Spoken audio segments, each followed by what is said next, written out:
प्यारे बच्चों, बिलाटिया एजुकेशन में आपका फिर से स्वागत है। आज हम इस वीडियो में लाए हैं मध्य प्रदेश शासन भोपाल यानी एमपी बोर्ड के द्वारा जो प्रैक्टिस पेपर के 4 सेट कक्षा 10 और 12 के लिए जारी किए गए हैं।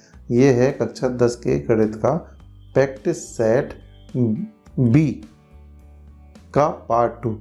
इसके पहले जो पार्ट 1 बनाया है उसमें हम प्रैक्टिस सेट अभ्यास प्रश्न पत्र का सॉल्यूशन उसमें दे चुके हैं, जो कि क्वेश्चन 1 से लेकर 15 तक के क्वेश्चन उसमें शामिल थे। ये उसी का अगला पार्ट है, यानी कि पार्ट बी यानी पार्ट 2, जो कि है set B, practice set B, जो कि है क्वेश्चन नंबर 16 से यानी 16 से लेकर 23 तक के क्वेश्चन इसमें हल करेंगे। चलिए आगे अब हम इसका हल देखते हैं। ये देखिए हल। तो देखिए इसमें 2 खिलाड़ी हैं, एक है संगीता और एक है रेशमा। टेनिस का एक मैच खेलते हैं आपस में।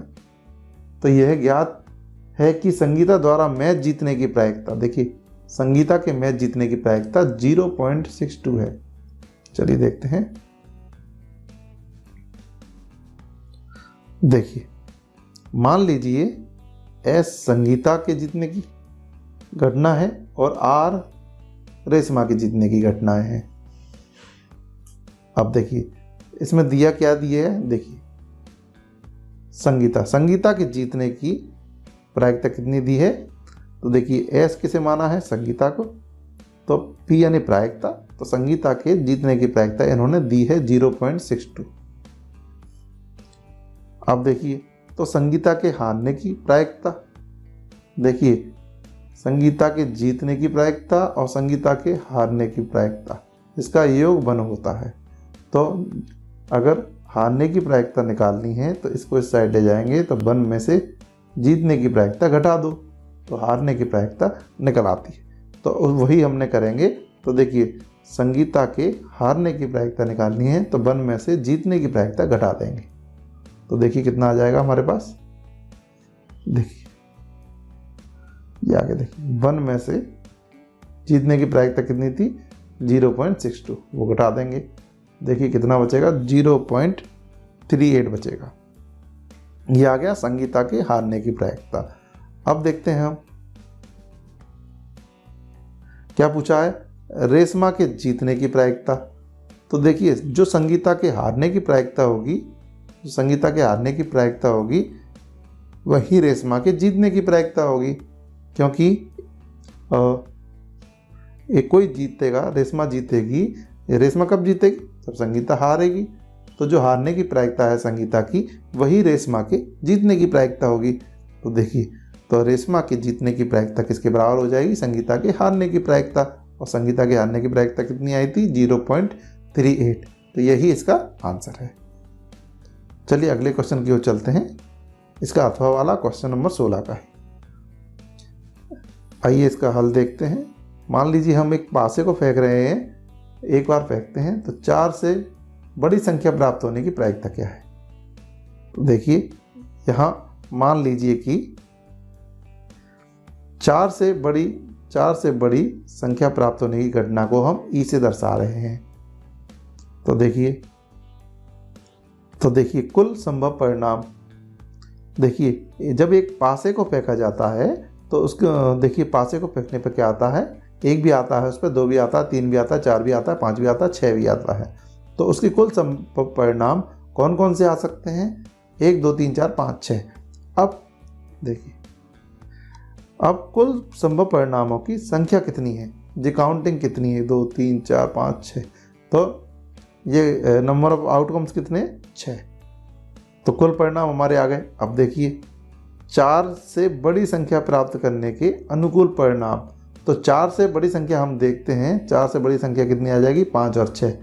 तो ये हो गए नंबर्स जो 4 से बड़े आ सकते हैं। अब देखिए 4 से बड़े संख्या प्राप्त होने के अनुकूल परिणाम कितने हैं, 5 और 6। तो ये परिणाम है अनुकूल परिणाम। अब इनकी संख्या कितनी हो जाएगी, देखिए ये देखिए अब 4 से बड़ी संख्या प्राप्त करने के अनुकूल परिणाम तो ऊपर लिखें, इनकी संख्या कितनी हो जाएगी 2, जिसे हम एन ई से दर्शाते हैं। ई मतलब क्या माना है, देखिए ये माना है 4 से बड़ी संख्या प्राप्त करना। तो अब देखिए अब सूत्र लगाते हैं हम। ई की प्रायिकता यानी कि 4 से बड़ी संख्या प्राप्त करने की प्रायिकता, ई के अनुकूल परिणाम बटे के ऊपर और सभी कुछ संभव परिणाम बटे के नीचे। तो देखिए ई के अनुकूल परिणाम कितने हैं, तो देखिए P 4 से बड़ी संख्या प्राप्त होने की घटना जिसे हमने ई से दर्शाया है, तो PE, तो वो कितना आ जाएगा, देखिए ई के अनुकूल परिणाम कितने हैं 2, वो यहाँ से लिए हैं हमने, देखिए यहाँ पे लिख दिए। कुल परिणाम कितने हैं, ये देखिए 6, इसको कट कर देंगे तो कितना आ जाएगा 1/3, यही इसका आंसर है। चलिए अगले क्वेश्चन की ओर चलते हैं। क्वेश्चन नंबर 17 यानी 17। एक चित्र प्राप्त करने की प्रायिकता ज्ञात करनी है। देखिए चित्र प्राप्त करने की यानी सिक्का उछाल रहे हैं, एक सिक्के को एक बार उछाला जाता है, साथ ही पट आने की प्रायिकता भी ज्ञात करनी है। तो चित्र आने की प्रायिकता भी ज्ञात करनी है और पट आने की भी। तो देखिए हल देखते हैं। एक सिक्के को एक बार उछालने के प्रयोग में मान लीजिए या घटना ई क्या चीज मान ली, चित्त प्राप्त करने की घटना को हमने ई से दर्शा दिया और घटना एफ से हमने दर्शा दिया पट प्राप्त करना की घटना को दर्शा दिया। अब कुल संभव परिणाम, जब एक सिक्के को उछालेंगे तो या तो उस पर हेड आ सकता है या टेल आ सकता है, यानी कि चित्त और ये पट। तो ऐसे कितने हैं, 2 परिणाम आ सकते हैं। इन परिणामों की संख्या कितनी हो जाएगी, तो कुल संभव परिणामों की संख्या, ये कितनी संख्या है 2, तो 2 लिख दिया। अब देखिए अब ई चित्त प्राप्त करने के अनुकूल परिणाम, अनुकूल परिणाम क्या है, चित्त आने के अनुकूल परिणाम कितने हैं, इन दोनों ऑप्शन में से एच आ जाए तो ये अनुकूल हो जाएगा। अब देखिए चित्त ई प्राप्त करने के अनुकूल परिणामों की संख्या, ये देखिए परिणाम कितने हैं, एच परिणाम है, इनकी संख्या कितनी है 1, तो ये निकाल लिया। अब देखिए इसका फॉर्मूला लगा देते हैं। P चित्त आने की प्रायिकता, तो ई के अनुकूल परिणाम बटे सभी संभव परिणाम। तो देखिए यहाँ पे हम रख देंगे ई के अनुकूल परिणाम कितने हैं, देखिए 1, तो यहाँ पे हम 1 लिख देंगे और कुल संभव परिणाम कितने हैं, ये देखिए यहाँ पे 2, तो 2 लिख देंगे। तो देखिए चित्त प्राप्त करने की प्रायिकता कितनी आ गई, 1/2। साथ ही यहाँ पे इन्होंने पूछा है देखिए पट आने की प्रायिकता, तो यही सूत्र रहेगा, यही वाला, इसी में हम रख देंगे। तो देखिए ये एफ पट आने की घटना किससे दर्शा रहे हैं, एफ से, तो पट आने की प्रायिकता कितनी हो जाएगी, पी यानी पट आने की प्रायिकता भी 1/2 हो जाएगी। अगर यहाँ पे हम देखें, कुल संभव परिणाम तो इतने ही रहेंगे। अब ये यहाँ पे एच की जगह पे क्या आ जाएगा, टी, और यहाँ पे भी संख्या कितनी आ जाएगी 0 1, तो वही 1, जहाँ एफ के कुल परिणाम कितने हो जाएंगे 1, एफ के अनुकूल परिणाम 1 हो जाएगा और कुल परिणाम 2 हो जाएंगे। इस प्रकार पट आने की प्रायिकता भी 1/2 हो जाएगी। चलिए आगे चलते हैं अगले क्वेश्चन की ओर। अथवा वाला है क्वेश्चन नंबर 17। ये इसका हल देखते हैं। एक डिब्बे में 5 लाल गेंदे हैं, लाल कंचे हैं, 8 सफ़ेद गेंद हैं और 4 हरे कंचे हैं। तो देखिए सभी कुल संभव परिणामों की संख्या, देखिए 5 8 4, टोटल परिणाम कितने हुए 17।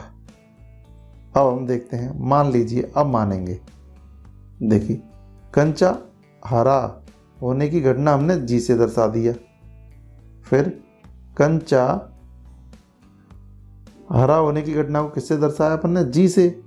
अब कंचा हरा होने के अनुकूल परिणाम ये कितने हैं, 4 हैं। देखिए हरा होने के, ये देखिए हरा होने के अनुकूल परिणाम कितने हैं, 4, यानी हरा कब आएगा, जब 4 में से चुना जाए, हरे 4 कंचों में से चुना जाएगा तब वो हरा निकलेगा। तो अनुकूल परिणाम हरे होने के अनुकूल परिणाम कितने हो गए, 4 हो गए। इसी प्रकार देखते हैं हम, कंचा हरा होने की प्रायिकता निकाल लेते हैं।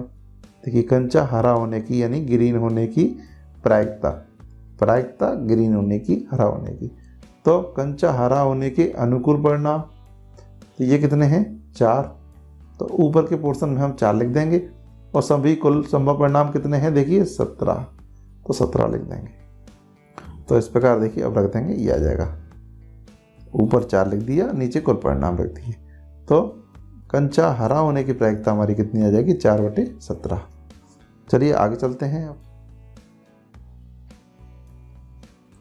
अब देखिए यहाँ पूछा गया है कंचा हरा नहीं होने की, तो हरा नहीं होने की निकालने के लिए पहले हरा कंचा होने की प्रायिकता हमने निकाल ली, ये देखिए 4/17। अब निकालना है हमें कंचा हरा ना होने की प्रायिकता, तो हम जानते हैं उसे हम 1 में से घटा देंगे। कैसे देखिए, ये हरा होने की प्रायिकता और PG बार ये हरा नहीं होने की प्रायिकता, इसका योग 1 होता है। तो देखिए PG बार यानी हरा नहीं होने की प्रायिकता निकालना है तो 1 में से हरा होने की प्रायिकता घटा देंगे, इसलिए इसमें इस फॉर्मूले का उपयोग किया है। देखिए अब देखिए एक अपनी जगह पे, PG यानी कि हरा होने की प्रायिकता हमने कितनी निकाली थी 4/7, तो वो लिख दिया है। अब इसको आगे सॉल्व करते जाएंगे। देखिए इसका LCM लेंगे बटे मान के, तो 17 इधर पहुंच जाएंगे, 17 - 4 और आगे करेंगे तो कितना आ जाएगा देखिए, सॉरी यहाँ पे देख लेते हैं हम, यहाँ 13/17 आ जाएगा। ये इसका आंसर है। ये आपको अच्छे से याद रखना है, हरा नहीं होने की प्रायिकता पूछिए, नहीं होने की, तो आपको अच्छे से यहाँ पे गौर करते हुए इस क्वेश्चन को हल करना पड़ेगा। चलिए अगले क्वेश्चन की ओर चलते हैं, जो देखिए क्वेश्चन नंबर 18 हल देखते हैं। देखिए धरती पर धरती बना ली हमने, मीनार ऊर्ध्वाधर कड़ी है।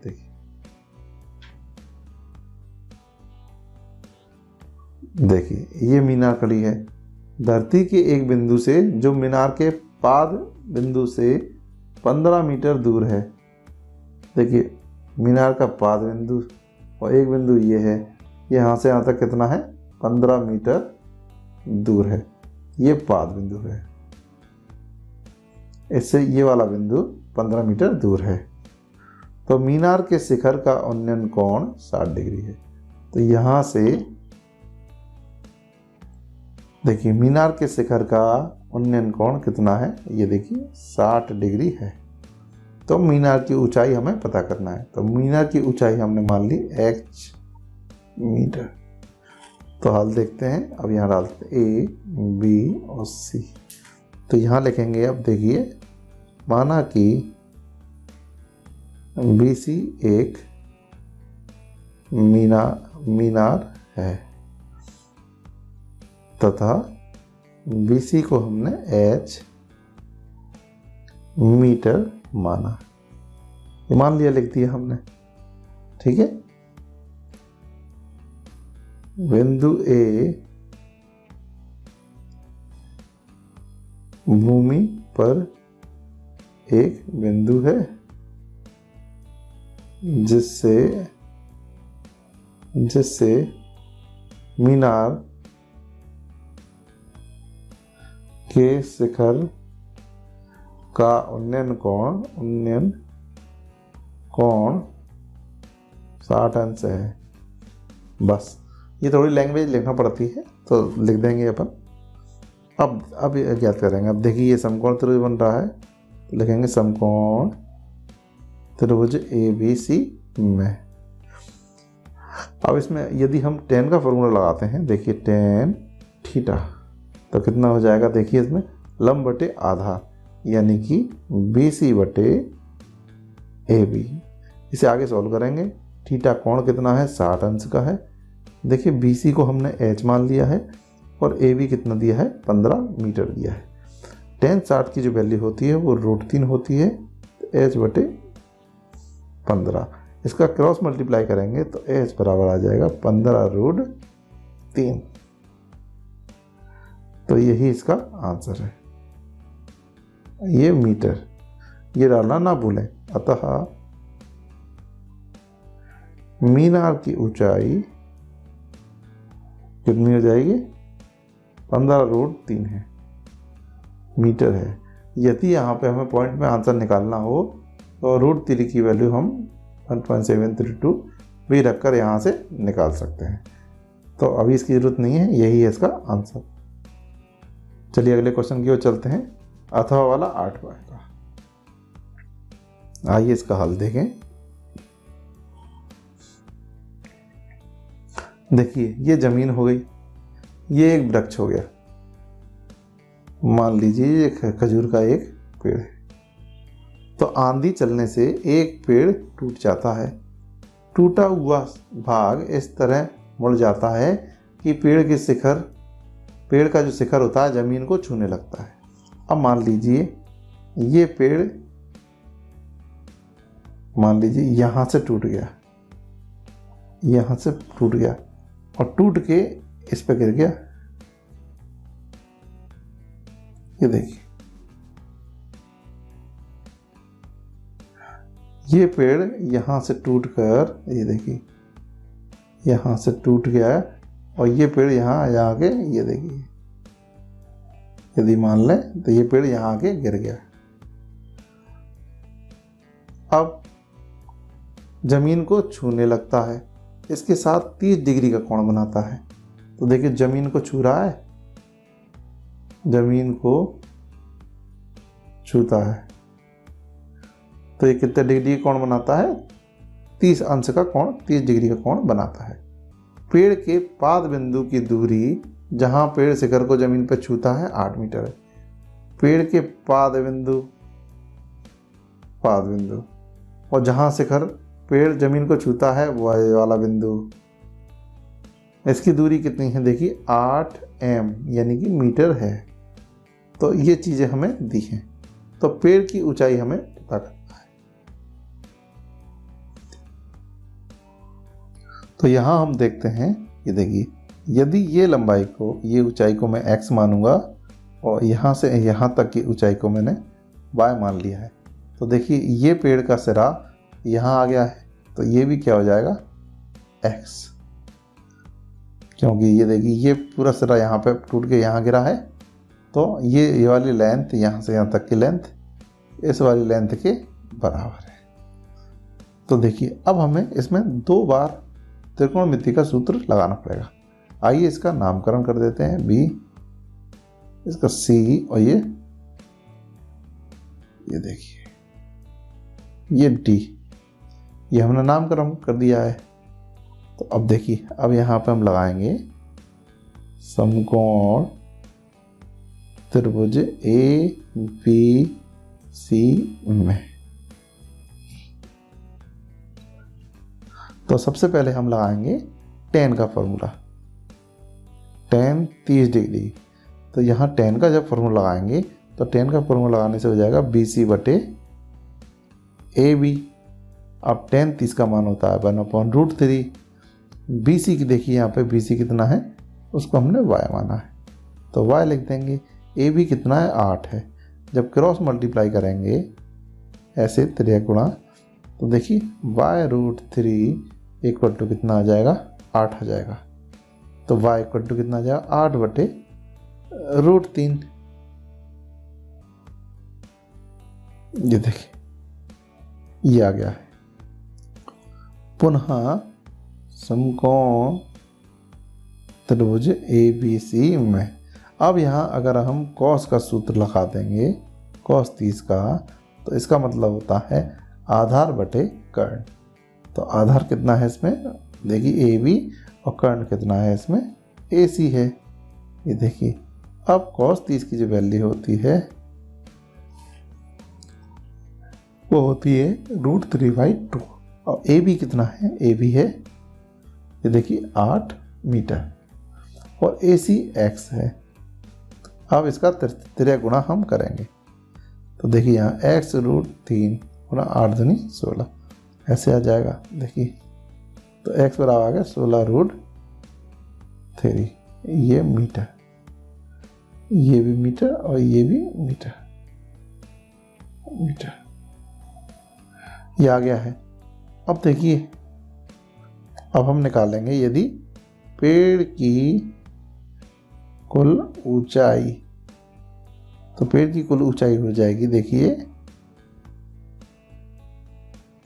CD प्लस BC, यानी कि x प्लस वाई। दोनों वैल्यू जो हमने निकाली हैं वो यहाँ हम रख देंगे। 16√3 प्लस 8/√3। अब देखिए अगर इसको हम सॉल्व करेंगे, इसको जगह ना होने के कारण इस पोर्शन को हम यहाँ पे ले जा रहे हैं, यहाँ सॉल्व करके दिखाएंगे आपको, या इक्वल। तो देखिए यहाँ पे क्या हो जाएगा, इसका जब LCM लेंगे तो √3 आएगा, तो 16 प्लस 8 हो जाएगा। तो 16 प्लस 8 कितना हो जाएगा, 24/√3। जब इसका परमीकरण करेंगे 24√3 हर का परमीकरण, तो ये आ जाएगा। तो कितना आ जाएगा, 24√3/3, 3 अट्ठे 24, ये 8 बार में कट जाएगा, तो 8√3 मीटर। तो पेड़ की ऊंचाई अंत में लिखेंगे हम, अतः पेड़ की कुल ऊंचाई 8 मीटर है।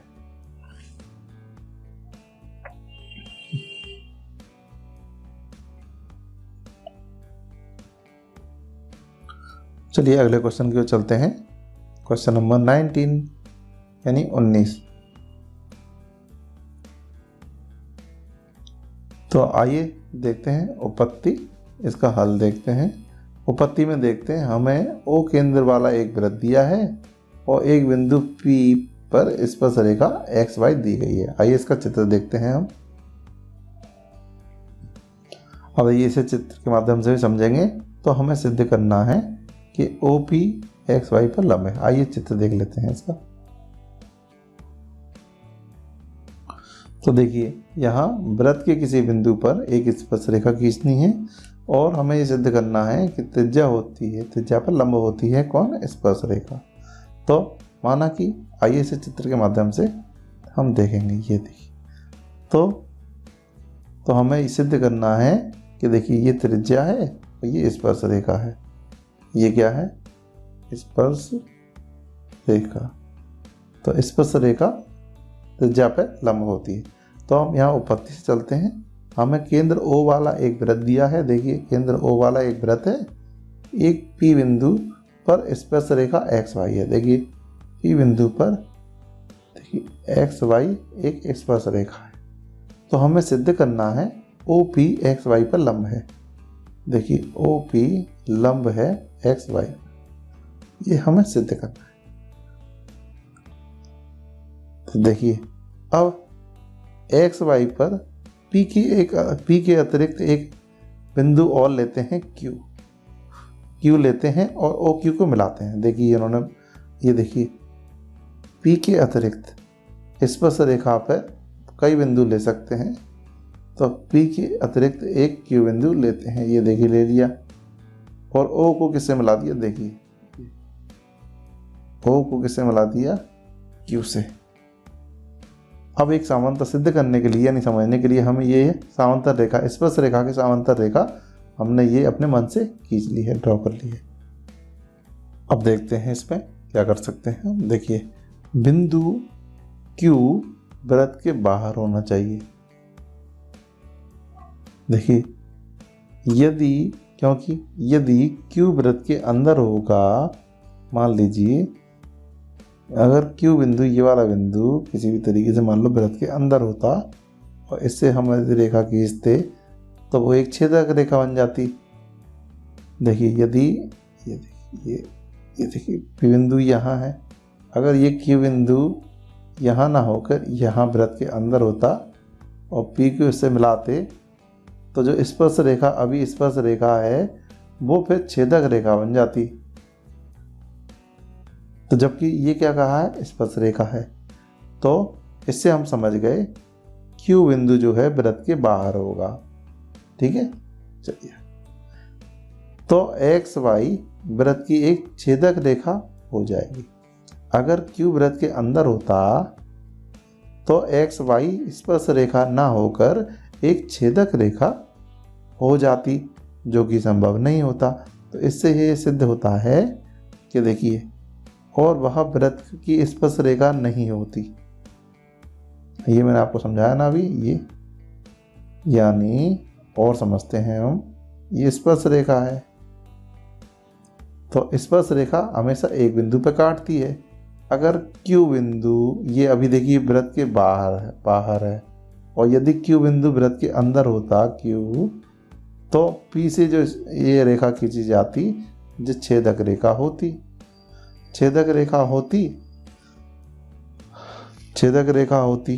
फिर जो स्पर्श रेखा, ये स्पर्श रेखा नहीं होती। जबकि सवाल में है ये क्या है, स्पर्श रेखा है। तो हम समझ गए। इसका मतलब ये है कि जो OQ है, देखिए Q कहाँ है, वृत्त के बाहर। Q जब वृत्त के बाहर है तो O से Q तक की दूरी हमेशा त्रिज्या OP से बड़ी होगी।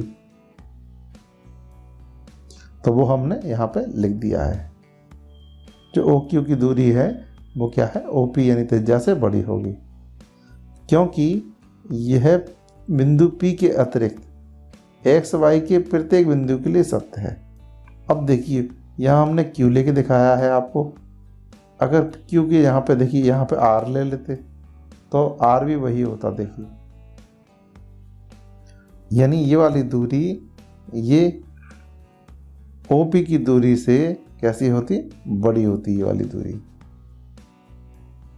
तो OP से स्पर्श रेखा के किसी भी बिंदु पर कोई भी बिंदु लेने पर वह दूरी क्या होगा, OP से हमेशा बड़ी होगी। यानी OP, या अब ध्यान देने वाली बात है, यानी O से P तक की जो दूरी होगी ये न्यूनतम दूरी है, न्यूनतम दूरी।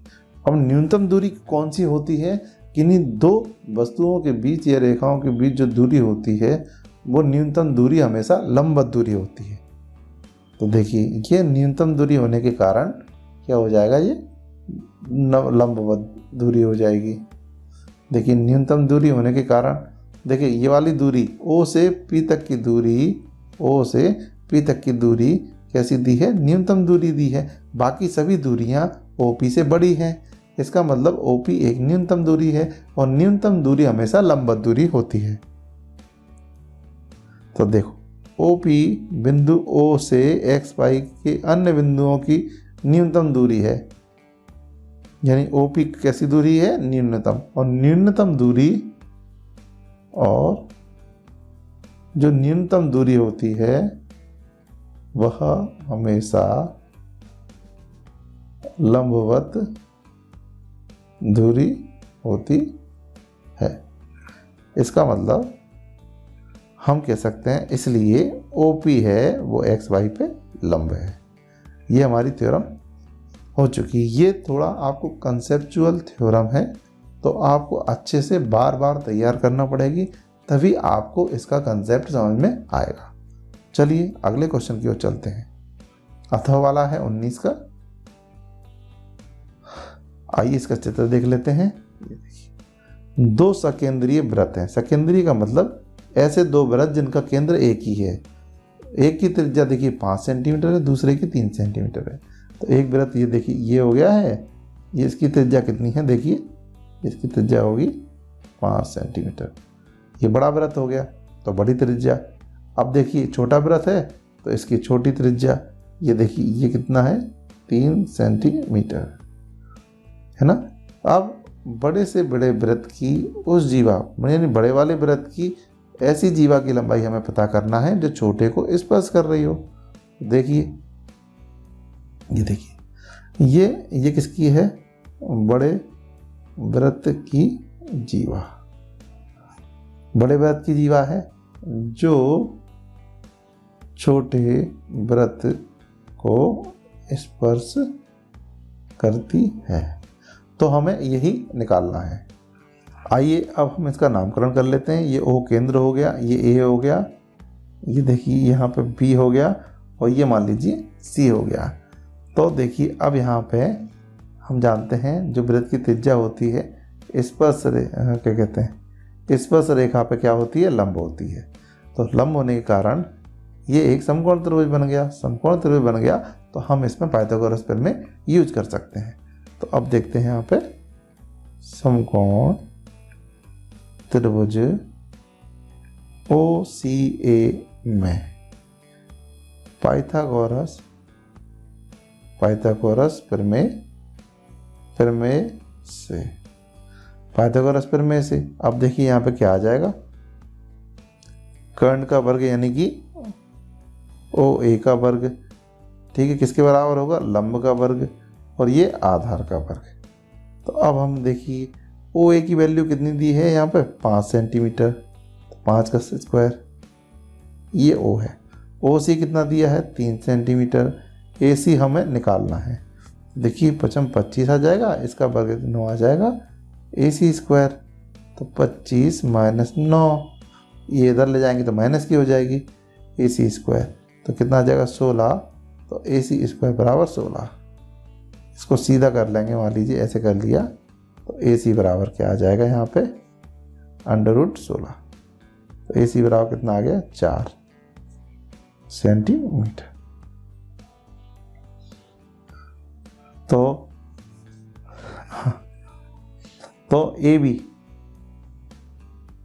AB की लंबाई, तो AB की लंबाई देखिए, अगर इसको देखें तो AB बराबर कितना हो जाएगा AC प्लस CB। ये देखिए, तो AC हमारा कितना आ गया 4 सेंटीमीटर। तो ये देखिए ये भी कितना होगा 4 सेंटीमीटर होगा। क्यों? क्योंकि जो OC त्रिज्या है वो OC त्रिज्या है, तो AB जीवा है, तो वृत्त के केंद्र से जीवा पर डाला गया लंब जीवा को समद्विभाजित करता है। आप फिर से देख लीजिए, वृत्त के केंद्र से जीवा पर डाला गया जो लंब होता है जीवा को समान 2 भागों में बांटता है, तो वही इसमें लगा दिया है। तो AC कितना आया है 4 सेंटीमीटर, तो 4 सेंटीमीटर लिख देंगे। CB भी कितना हो जाएगा 4 सेंटीमीटर हो जाएगा, तो टोटल कितना हो जाएगा 8 सेंटीमीटर। ठीक है, यहाँ ये दोनों बराबर क्यों हैं, वहाँ हम कथन लिखना पड़ेगा कि वृत्त के केंद्र से जीवा पर डाला गया लंब जीवा को समान 2 भागों में बांटता है। तो ये देखिए AB, तो लिख देंगे अतः वृत्त बड़े वृत्त की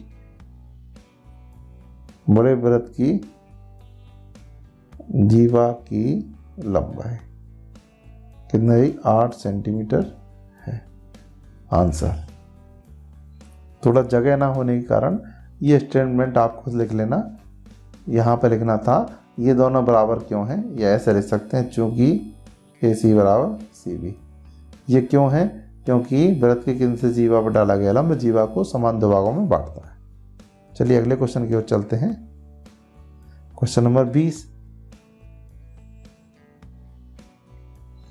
आइए इसका हल देखते हैं। ये देखिए त्रिज्या 4 सेंटीमीटर दी है, त्रिज्या खंड का क्षेत्रफल हमें पता करना है और कोण दिया है 30 डिग्री। तो आइए हम अपना चित्र बना लेते हैं। एक वृत्त दिया है, ये देखिए इसका केंद्र है, ये इसकी त्रिज्या है, ये कितना है इसकी 4 सेंटीमीटर। अब त्रिज्य खंड की बात हो रही है। त्रिज्य खंड होता है 2 त्रिज्याओं के बीच में घिरा क्षेत्रफल, तो हम दूसरी त्रिज्या भी निकाल लेते हैं। ये भी कितना हो जाएगा, ये भी त्रिज्या 4 सेंटीमीटर की है। और देखिए कोण कितना दिया है 30 डिग्री, केंद्रीय कोण है वो कितना दिया है 30 डिग्री, जिसे हम थीटा के से दर्शाते हैं और ये R से दर्शाते हैं। तो देखिए अब यहाँ पे लिख देंगे भाई दिया है, तो यहाँ R बराबर कितना दिया है 4 सेंटीमीटर और थीटा बराबर दिया है 30 डिग्री। तो 2 वैल्यू हमें दी। अब हम देखते हैं त्रिज्या खंड का क्षेत्रफल। त्रिज्या खंड का क्षेत्रफल का सूत्र ये होता है, थीटा हमारा ये दिया है और R हमारा ये दिया है। दोनों वैल्यू को हम यहाँ लिख देंगे। तो थीटा की जगह पे 30 बटे में 360, फिर पाई 22/7। R कितना है इसमें 4 है, तो 4 का वर्ग। अब देखिए 0 से 0 कैंसिल, 3 से 36, तो कितना आ जाएगा 12 आ जाएगा। अब देखिए अगर यहाँ पे लिखते हैं हम 1/12 22/7 और 4 × 4, तो 4 एकम 4, 4 तिया 12। अब देखिए यहाँ पे कितना बचा, ऊपर 22 और 4 बचे, तो 22 चौक कितना हो जाएगा 88। 22 के गुणा जब 4 में करेंगे तो ऊपर हो जाएगा 88, नीचे 7 और 3 बचा है यानी 21। तो अगर इसका हम भाग देंगे 21 का 88 में भाग देंगे तो हमारे पास आ जाएगा 4.19। तो ये हो जाएगा सेंटीमीटर स्क्वायर। यही इसका आंसर है। चलिए अगले क्वेश्चन की ओर चलते हैं। हाँ, अतः एंड पे आपको ये लाइन जरूर लिखना चाहिए, अतः जो चीज़ पूछी गई है उसका आंसर के रूप में लिखना चाहिए। जैसे मैं लिखता हूँ, अतः त्रिज्याखंड का क्षेत्रफल 4.19 सेंटीमीटर स्क्वायर है।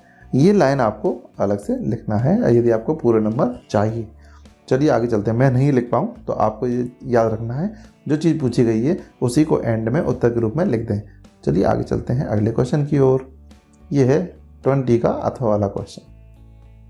अब देखिए ये चित्र दिया है सवाल में। अब देखिए, आइए इसका हल देखते हैं। तो देखिए, वर्ग की भुजा, इसे हम ए से दर्शा लेते हैं। ये कितनी दी है इसमें, देखिए 14 सेंटीमीटर। तो हम वर्ग की भुजा दी है इन्होंने, देखिए एक भुजा दी है, ABCD नाम का एक वर्ग है, ठीक है। इसमें 2 अर्धवृत्त हैं, देखिए एक ये है, एक ये है, 2 अर्धवृत्त हैं। तो सबसे पहले हम, अब देखिए छायांकित भाग, इसे कहते हैं छायांकित भाग। ये जो काला काला दिख रहा है यही क्या है, छायांकित भाग। ये हमें निकालना है। तो पहले हमें वर्ग का क्षेत्रफल निकालना पड़ेगा। तो वर्ग का क्षेत्रफल, इसका सूत्र होता है भुजा गुणा भुजा या फिर भुजा का स्क्वायर। तो 14 गुणा 14, तो क्या जाएगा 196 सेंटीमीटर स्क्वायर। ये हमारा हो गया पहला समीकरण। अब हमें क्या करना है, इस अर्धवृत्त का क्षेत्रफल। तो देखिए पूरे वृत्त का क्षेत्रफल होता है पाई आर स्क्वायर। तो इसका कितना हो जाए, अब देखिए यहाँ पे अगर हम माने यहाँ से यहाँ, तो एक भुजा कितनी है 14 है। तो अगर यहाँ पे आधा आधा करेंगे, मान लीजिए ये करा रहा है, ये 14 है, यानी यहाँ से यहाँ तक भी कितनी है, देखिए ये पूरी कितनी है 14। तो यहाँ से यहाँ तक कितनी हो जाएगी, 7 हो जाएगी। तो देखिए अर्धवृत्त की त्रिज्या कितनी हो जाएगी, 7। तो अर्धवृत्त की त्रिज्या कितनी, यानी R बराबर कितना हो जाएगा, 7 सेंटीमीटर हो जाएगा। तो एक अर्धवृत्त का क्षेत्रफल, तो देखिए एक की जगह अपन 2 लिख लेते हैं, 2 का 7 निकाल लेते हैं। एक अर्धवृत्त का निकालते तो 1 का इंटू होता, अब चूंकि 2 का निकालना है तो इसे 2 कर देते हैं। 2 अर्धवृत्त का क्षेत्रफल, तो 2 लिख दिया। और एक अर्धवृत्त का क्षेत्रफल होता है पाई आर स्क्वायर अपॉन 2। तो 2 से 2 कट गया तो कितना आ गया, पाई आर स्क्वायर। या इसे ऐसे भी लिख सकते हैं, ये आधा अर्धवृत्त और ये भी आधा अर्धवृत्त मिलके एक पूरा अर्धवृत्त बना देंगे। तो इसमें हमें मान लिख देना है। तो पाई का मान 22/7, आर का मान 7 का स्क्वायर।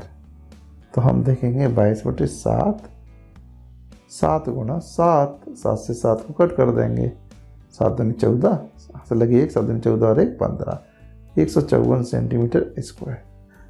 अब देखिए हमें दोनों अर्धवृत्तों के, ध्यान रखना एक अर्धवृत्त का नहीं है, दोनों 2 अर्धवृत्त का क्षेत्रफल को वर्ग के क्षेत्रफल में से घटा देना है।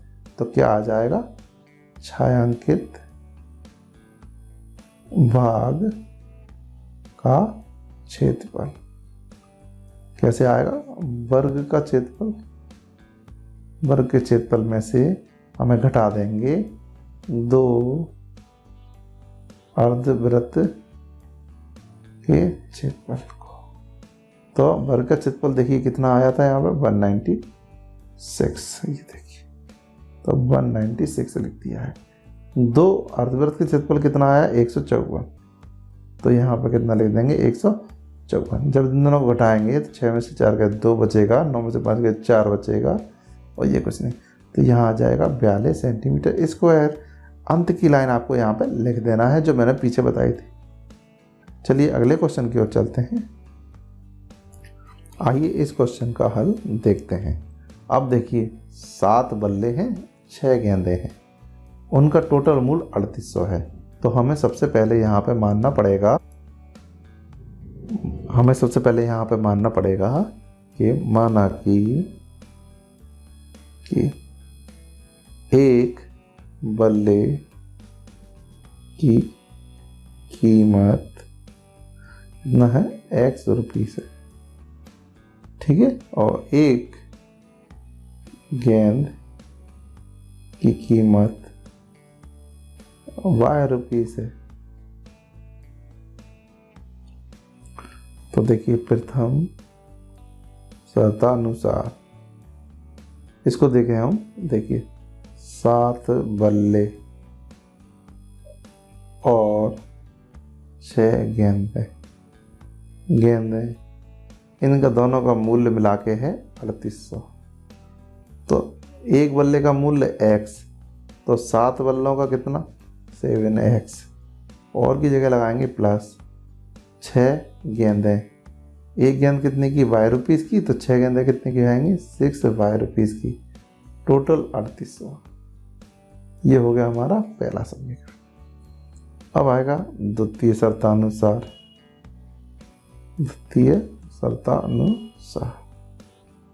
दूसरे शर्त के अनुसार देखिए 3 बल्ले और 5 गेंद, देखिए 3 बल्ले और 5 गेंद, इन सबका मूल्य कितना दिया है 1750। तो यहाँ लिख देंगे 1750। एक बल्ला कितने का x का, तो 3 बल्ले कितने के 3x के, और की जगह पर प्लस एक गेंद कितने की y रुपीस की, तो 5 गेंद कितने की 5y की, ये 1750। ये हो गया हमारा सेकेंड इक्वेशन। अब इसे हम विलोपन या किसी भी विधि से ज्ञात कर सकते हैं। तो देखिए आइए हम विलोपन विधि से इसको करेंगे। तो देखिए, तो समीकरण 1 में 5 का तथा समीकरण 2 में 6 का गुणा करके घटाने पर। तो देखिए हम यहाँ पे देखते हैं समीकरण 1 में कितने का गुणा करना है, देखिए 5 का, और समीकरण 2 में करना है 6 का। ये हमने अपनी सुविधा की दृष्टि से लिखा है जिससे हम आसानी से कर सकें। तो 5 का गुणा किस में हुआ 7 में, तो 5 7 35x। अब इस 5 का गुणा होगा इस 6 में, तो 5 6 30y। अब 5 का गुणा होगा किसमें 3800 में, तो 5 8 40, आंसर लगी 0, 5 3 15 और 4 19 और 2 0, ये वाली आ गई। ये हो गया समीकरण नंबर 3। अब देखिए इस 6 का गुणा किस में होगा, इस 6 का गुणा होगा इस 3 में, तो 6 3 18x, फिर होगा इस 6 का गुणा 5 में, 5 6 30y। अब इस 6 का गुणा होगा इसमें 1750 में, 6 5 30 के 0, यहाँ से लगी 3, 6 7 42, 3 45, यहाँ से लगी 4, 6 कम 6 और 4 10, और 1 0 इसके पीछे आएगी। ये हो गया समीकरण नंबर 4। इनको घटाने के लिए जो यहाँ प्लस का चिन्ह है इसको बदल देंगे माइनस का, प्लस का है तो फिर माइनस का, और ये पहले से प्लस का है तो ये भी माइनस का। अब हम देखते हैं ये दोनों कट गए। अब देखिए 35 में से ये दोनों घटाएंगे तो कितना बचेगा यहाँ पे, देखिए 15 में से 8 गए, यहाँ पे 7 बचेंगे, और 2 में से 1 गया, कितना बचेगा 1 बचेगा, 17 बचे यहाँ पे। यहाँ देखते हैं अब 19,000 में से 10,500 गए, तो यहाँ बचेंगे हमारे पास 0 0 5 8, ये देखिए 8500 रुपये बचे। यहाँ बचे ये, तो x की वैल्यू क्या हो जाएगी 85 100/17, तो ऐसे 17 5 85, 500। एक्स की वैल्यू कितनी आ गई? 500 रुपये ये आ गई है। अब देखते हैं इसके आगे हम यहाँ से करना स्टार्ट करते हैं। अब x का मान समीकरण 1 या 2 या 3 किसी में भी ले सकते हैं, तो 1 में रखने पर समीकरण 1 हम डायरेक्ट भी ले सकते हैं, पर देखिए हम यहाँ पे आपको पहले लिख के दिखा देते हैं। समीकरण 1, इसमें हमें x की वैल्यू रखना है। x की वैल्यू कितनी आ गई? देखिए 500। तो जहाँ x की वैल्यू है वहाँ हम x की वैल्यू रख देंगे 3800। 7 पंजे 35, तो ये 3500 आ गया, ये 6y और ये 3800, तो 6y अकेले रह जाएंगे। इधर 3800 माइनस 3500, तो कितने बचेंगे? 300। तो 6y बराबर 300, y बराबर 300 बटे 6। 6 पंजे 30, ये 0, यानी कि ये देखिए 50 रुपये। अब अंत में अपनी लाइन वही लिखना है जो पूछा गया। अतः एक बल्ले की एक बल्ले की कीमत रुपीस 500 है तथा एक गेंद की कीमत 50 रुपये है। यही आंसर है। चलिए अगले क्वेश्चन की ओर चलते हैं। अथवा वाला क्वेश्चन नंबर 21। इसे भी हमें विलोपन विधि से हल करना है। देखिए हल, इसको समीकरणों को ठीक से लिख लेते हैं। 7x 15y = 2, ये x + 2y = 3। ये हो गया समीकरण नंबर 1, ये समीकरण नंबर 2। तो आइए हम यहाँ पे कुछ संख्याएं बराबर कर लेते हैं। तो समीकरण 1 में हम देखिए यहाँ पे 2 का इंटू करेंगे और समीकरण 2 में करेंगे यहाँ पे 15 का। अब इसी को हम यहाँ भाषा के रूप में लिख देते हैं। समीकरण 1 में 2 का तथा समीकरण 2 में देखिए किसका गुणा किया है हमने? 15 का गुणा करके जोड़ने पर। तो देखिए 2 का गुणा इसमें करेंगे 7 में, तो 7 दूनी 14x। 2 का गुणा जब 15y में करेंगे तो 15 दूनी 30y। 2 का गुणा जब 2 में करेंगे तो 4। अब देखिए इस 15 का गुणा हम x में भी करेंगे तो कितना आ जाएगा? देखिए 15x आ जाएंगे। अब 15 गुणा 2 में y में करेंगे तो प्लस के 15 दूनी 30 y आ जाएंगे। 15 गुणा 3 में करेंगे तो 15 3 45 आ जाएंगे। ये दोनों कट जाएंगे, ये भी प्लस का ये भी प्लस का, तो 15 × 29x हो जाएंगे। और यहाँ पे देखिए 45 और 4 49 हो जाएंगे। तो x की वैल्यू आ जाएगी 49/29 आ जाएगी। अब इसी को हम यहाँ पे देखिए अब लिखेंगे x का मान समीकरण 2 में रखने पर। तो देखिए 2 ये है, इसको उतार लेते हैं सिर्फ आपको समान समझाने के लिए, नहीं तो यहाँ पे डायरेक्ट भी लिख सकते थे। अब ये x की जगह पे लिख देंगे हम 49/29 2y। इसको सॉल्व करेंगे 2y, ये 49 29 इधर आ जाएंगे तो माइनस के हो जाएंगे 49/29। तो अब देखिए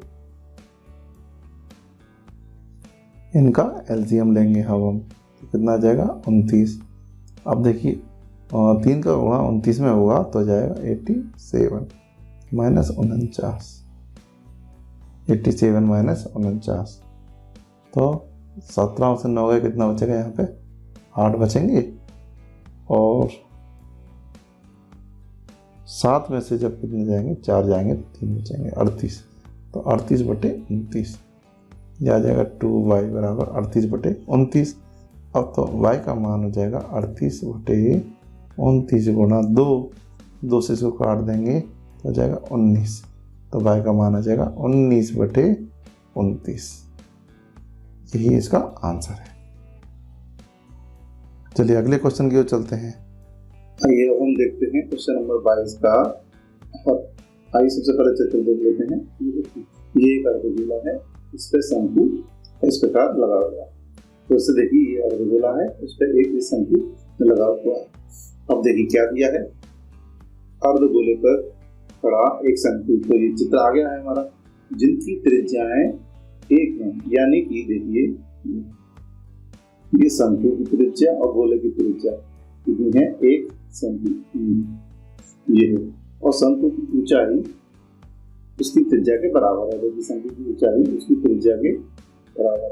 देखिए यहाँ से शंकु की ऊंचाई इसके बराबर है त्रिज्या के, यानी कि इस ऊंचाई की कितनी है, 1 सेंटीमीटर ये। तो अब हम निकालेंगे यहाँ पे अर्धगोले का आयतन। ये देखिए ठोस का आयतन पूछा है पाई के पदों में, यानी हमें शंकु का आयतन और अर्धगोले का आयतन, अर्धगोले का आयतन दोनों निकाल के जोड़ना पड़ेगा। अर्धगोले का आयतन होता है 2/3 पाई आर क्यूब। यहाँ पे हम देखिए आर की वैल्यू रख देंगे। आर की वैल्यू कितनी है, 1, तो यह आ जाएगा 2/3 पाई। अब जो कि पाई के पदों में आयतन निकालना है तो पाई का मान नहीं रखेंगे, तो ये आ जाएगा सेंटीमीटर क्यूब। ये हमें अर्धगोले का आयतन मिल गया है। और इससे पहले अगर लिखना है तो दिया है, क्या लिखेंगे, आर त्रिज्या 1 सेंटीमीटर की है और एच वो आर के बराबर है, तो वो भी 1 सेंटीमीटर है। तो अब निकाल लेते हैं हम शंकु का आयतन। शंकु का आयतन होता है 1/3 पाई आर स्क्वायर एच। यहाँ हम लिखेंगे 1/3 पाई, आर की वैल्यू 1 है और एच की वैल्यू भी 1, तो यहाँ बचेगा 1/3 पाई सेंटीमीटर क्यूब। अब देखिए ठोस का आयतन इस प्रकार हमें मिल जाएगा, ठोस का आयतन ये दोनों को मिलाकर शंकु और अर्धगोले को मिलाकर जो बना है, तो ये कितना आ जाएगा, देखिए ठोस का आयतन हो जाएगा अर्धगोले का आयतन। अर्धगोले का आयतन देखिए कितना आ गया, 2/3 पाई प्लस शंकु का आयतन ये कितना आ गया, 1/3 पाई। इन दोनों का जो लघुत्तम लेंगे तो 2 पाई प्लस 1 पाई, यानी इस तरफ चलाएगा 3 पाई बटे 3 से 3 कट गया तो कितना आ जाएगा, 3 पाई सेंटीमीटर की घात 3। यही तो उसका आयतन का मतलब अर्धगोले का आयतन प्लस शंकु का आयतन। इस प्रकार हमारा ये पाई के रूप में आंसर आ गया है। अथवा वाला है 22 क्वेश्चन का ही। आइए ये क्वेश्चन देखते हैं हल। अब यहाँ देखिए दिया है एक खिलौने की त्रिज्या 3.5 सेंटीमीटर है, शंकु के आकार की है, उसी त्रिज्या का एक अर्धगोला है। तो देखिए अर्धगोले की जो त्रिज्या है वो भी 3.5 सेंटीमीटर है और शंकु की जो त्रिज्या है आर है वो भी 3.5 सेंटीमीटर है। दोनों की त्रिज्या एक जैसी है। अब यहाँ पे जो दिया गया है वो दिया है कुल ऊंचाई। शंकु की कुल ऊंचाई, वो इस पूरे खिलौने की जो ऊंचाई है कुल ऊंचाई 15.5 है। ये यहाँ से पूरी तक है। अब देखिए यहाँ से ये त्रिज्या है, ये भी त्रिज्या है और इस तरफ भी त्रिज्या है, ध्यान देखिए। तो ये कितनी है, आर बराबर 3.5 सेंटीमीटर। तो यहाँ से यहाँ तक मतलब कितनी हुई, 3.5 सेंटीमीटर। तो देखिए यहाँ ये शंकु की ऊंचाई कितनी बचेगी, तो 15.5 में से 3.5 घटा देंगे 2.1 तो 12 बचेगी। ये हो जाएगी शंकु की ऊंचाई यानी h। ये किसकी हो गई? शंकु की ऊंचाई। तो हमें सारी चीजें मिल चुकी हैं। इस खिलौने का संपूर्ण पृष्ठ हमें निकालना है। तो देखिए इसका जो पृष्ठ होगा, वक्र पृष्ठ, शंकु का जो वक्र पृष्ठ होता है वो होता है वक्र होता है पाई आर एल, और इसका जो वक्र पृष्ठ होता है वो होता है 2 पाई आर स्क्वायर। ये दोनों को निकाल के हमें जोड़ देना है तो खिलौनों का संपूर्ण पृष्ठ आ जाएगा।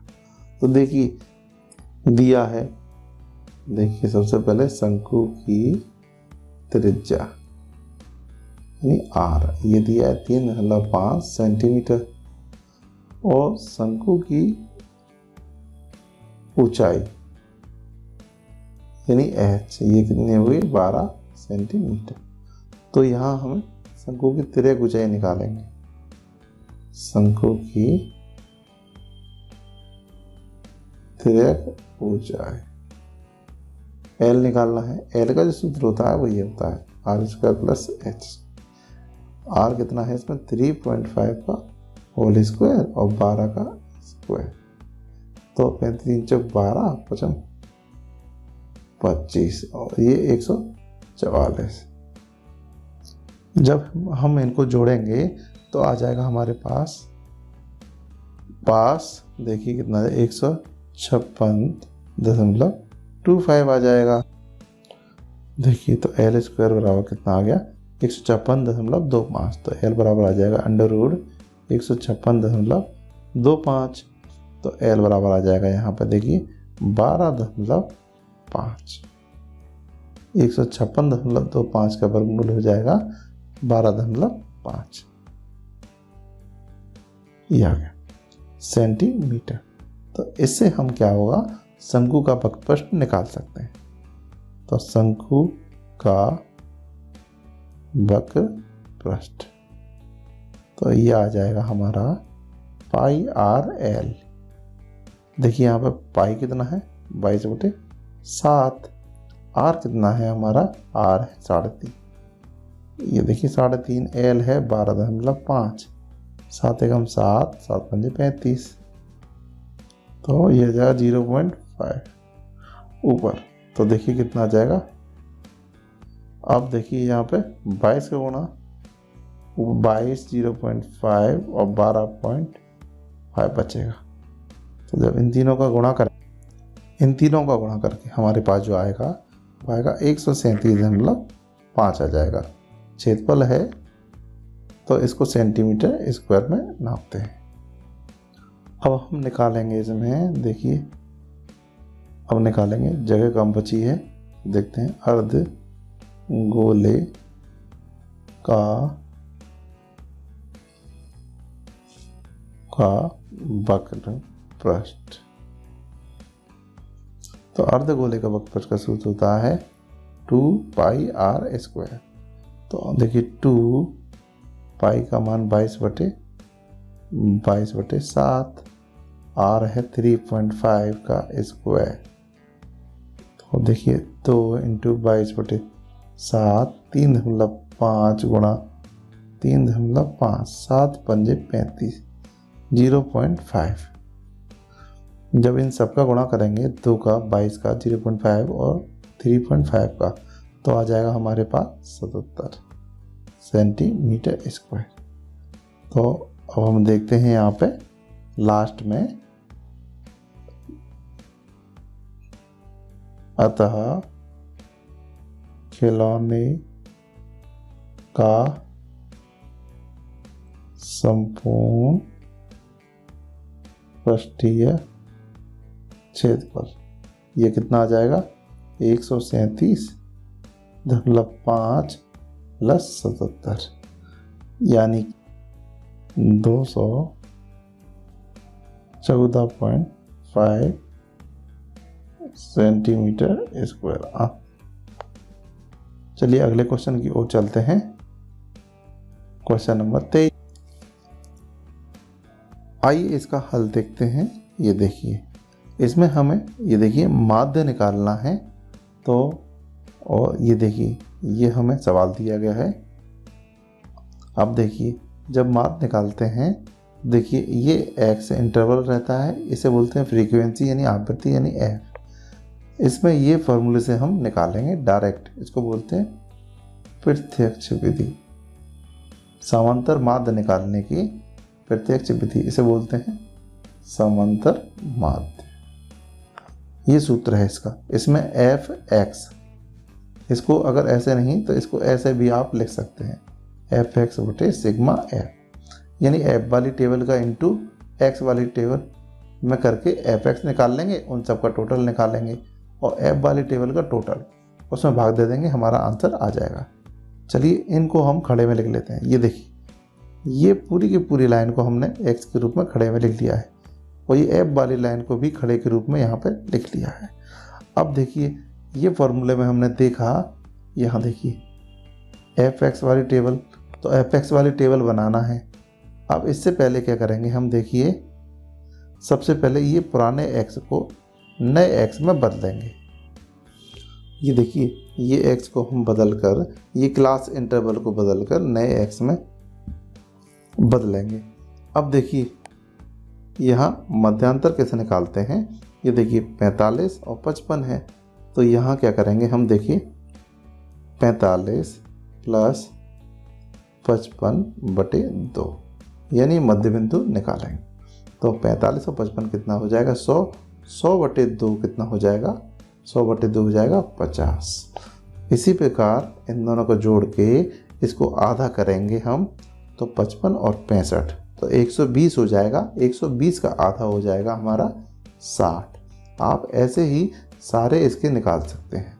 अब देखिए यदि आगे की वैल्यू नहीं निकालना है तो क्या करेंगे, तो देखिए इसमें खड़े में अंतर देखेंगे तो हम देखते हैं यहाँ पे 10-10 का अंतर है, तो 10-10 का अंतर पे हम यहाँ पे क्या करेंगे, इसमें 10-10 के अंतर से जोड़ते जाएंगे।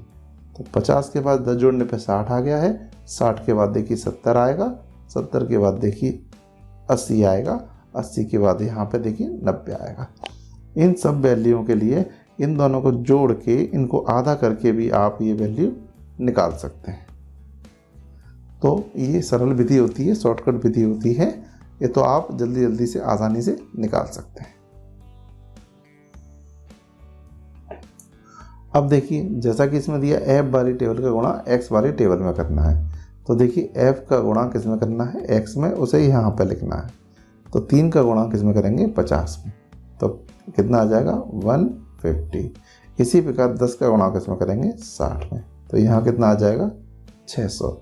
अब 11 का गुणा देखिए 7 में करेंगे, 11 7 77, कितना आ जाएगा 770। 8 का गुणा किस में करेंगे, 80 में, तो 64, तो ये आ जाएगा। अब 3 का गुणा 9 में करेंगे, 3 नाम 27, ये आ जाएगा।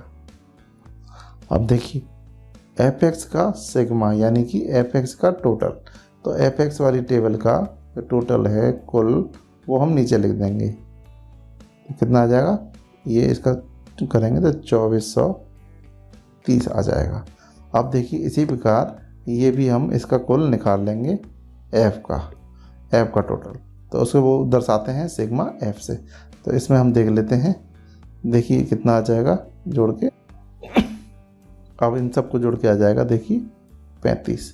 तो हमें कुछ नहीं करना है, ये सूत्र लिखा है सिग्मा एफ एक्स, यानी कि ये कितना आ गया है हमारा, ये देखिए 2430, और सिग्मा एफ कितना है बटे में, ये 35 है।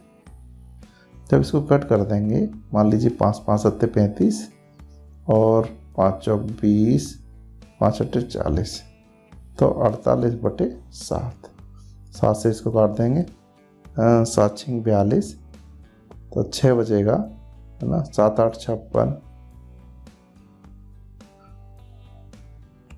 7 8 56 आएगा, तो 6.42 और तो 6 42 और 6 7 8 56, तो 56 4 बचेंगे, 7 पंजे 35, ये आ जाएगा।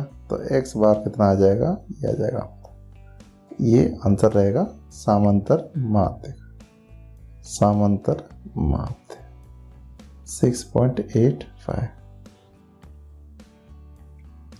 ये आंसर है। चलिए अगले क्वेश्चन की ओर चलते हैं। अथवा वाला क्वेश्चन है, ये रहा, देखिए। आइए इसका हल देखते हैं। हल, अब देखिए ये वर्ग अंतराल है, उसको यहाँ लिख लेंगे इस टेबल को, और इसको यहाँ लिख लेंगे। तो आइए अब इसका सूत्र देख लेते हैं। देखिए बहुलक वर्ग हम सबसे पहले पहचानेंगे कौन सा है। ये देखिए सबसे अधिक आवृत्ति किसकी है, ये देखिए 23 है, ये सबसे अधिक आवृत्ति। तो सबसे अधिक आवृत्ति पहचानना है हमको, उसके सामने जो वर्ग होगा इसे बोलते हैं बहुलक वर्ग।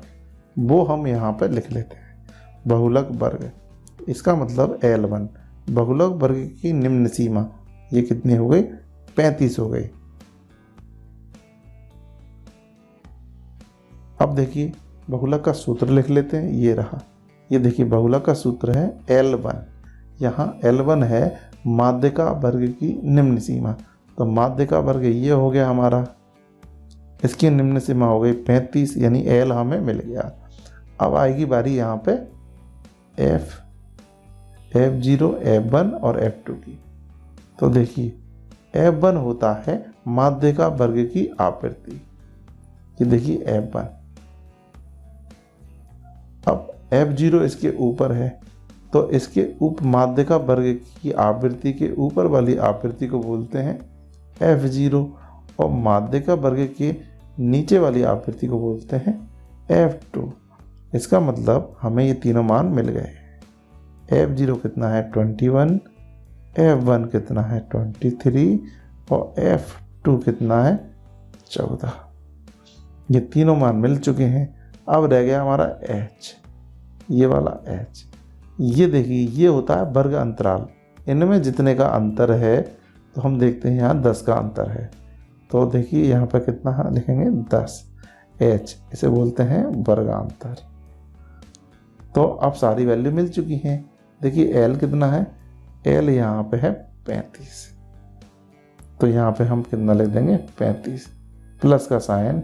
अब देखिए F1 कितना है यहाँ पे 23, F0 यहाँ पे 21/2, तो यहाँ 2, फिर F1 ऊपर लिखा है 23, F0 कितना है 21, F2 देखिए ये लिखा है 14,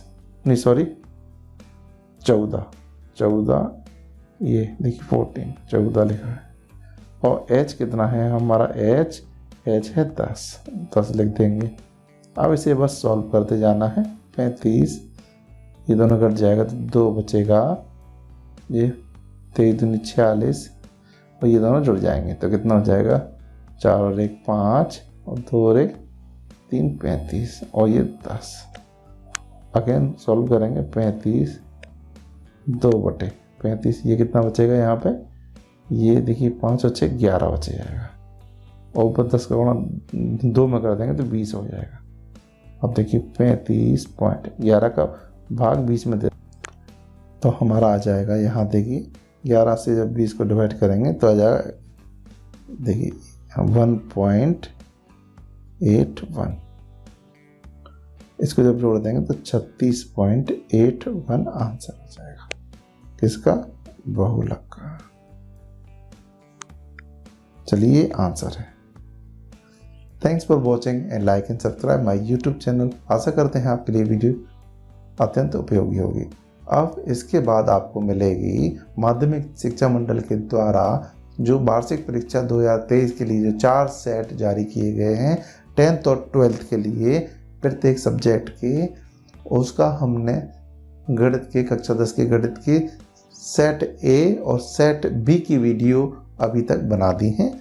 इससे आगे की वीडियो के लिए वेट करें। आपको इससे आगे सेट सी कक्षा 10 गणित की सेट सी की जल्द ही वीडियो मैं अपने YouTube चैनल पर अपलोड कर दूंगा। Thanks for watching again.